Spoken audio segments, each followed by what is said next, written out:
আদালতে যখন মহাগৌরীকে নির্দোষ প্রমাণ করে তার বিরুদ্ধে সমস্ত শাস্তির ব্যবস্থা করতে থাকে আদালত, ঠিক ওই মুহূর্তেই অঙ্কিতা নামের পুলিশ কনস্টেবল বলতে থাকে জয়জিৎ সেন শর্মা বেঁচে আছে এই বলে থানা থেকে জেজেকে ডিরেক্ট আদালতে এনে হাজির করে। আর তখনই সমস্ত সাক্ষ্য প্রমাণের উপর ভিত্তি করে মহাগৌরীকে নির্দোষ প্রমাণিত করে ছেড়ে দেওয়া হয় আর জেজেকে তার উপযুক্ত শাস্তি দেওয়া হয়। তো বন্ধুরা, এই নিয়ে বিস্তারিত জানতে হলে এখনই ভিডিওতে লাইক দিয়ে পুরো ভিডিওটি দেখতে থাকো। শুরুতেই থাকছে, আজ মহাগৌরীকে আদালতে নেওয়া হবে। আর আদালতে যখন সাক্ষ্যদের বাড়ি থেকে সবাই যাবে, ঠিক তখনই অঙ্কিতা নামের পুলিশ কনস্টেবল আরশিদের বাড়িতে চলে আসে। আর এসেই সাক্ষ্য এবং আরশিকে বলতে থাকে, আরশি ম্যাম, যে কোথায় আছে এটা মনে হয় আমি এখন জানতে পেরে গেছি।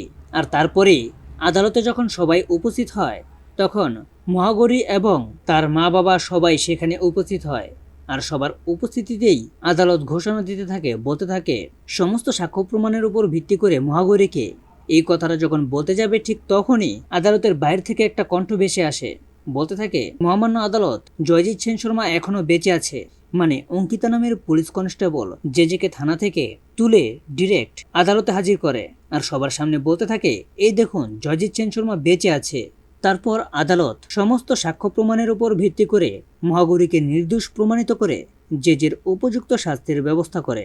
এবং অবশেষে দেখা যায়, জেজে যখন সম্পূর্ণরূপে ফেঁসে যায়, তখন জেজে সবার নাম বলে দেয়, সায়ন্তনী কোথায় আছে আর সুজয় যে তাদের সঙ্গে যুক্ত ছিল, মানে সে মরবে একা নয়, সব কয়টাকে সাথে নিয়ে মরবে। তারপর পুলিশের নির্দেশে সব কয়টাকে ধরে তাদের উপযুক্ত শাস্তির ব্যবস্থা করে আদালত। আর মহাগৌরী আবারও চ্যাটার্জি বাড়িতে ফিরে যায় এবং তাদের সুখের সংসার নতুন করে শুরু করে। এভাবেই তুই আমার হিরো সিরিয়ালের গল্পটা শেষ হয়ে যায়। তো বন্ধুরা, এই নিয়ে তোমাদের মূল্যবান মতামতগুলো এখনই কমেন্টে জানাও। আর এই গল্পটা তোমাদের কার কাছে কেমন লেগেছে সবকিছুই জানাতে পারো। তো বন্ধুরা, এইরকম আরও নিত্য নতুন সিরিয়ালের আপডেট পেতে এখনই আমাদের এই চ্যানেলটা সাবস্ক্রাইব করো।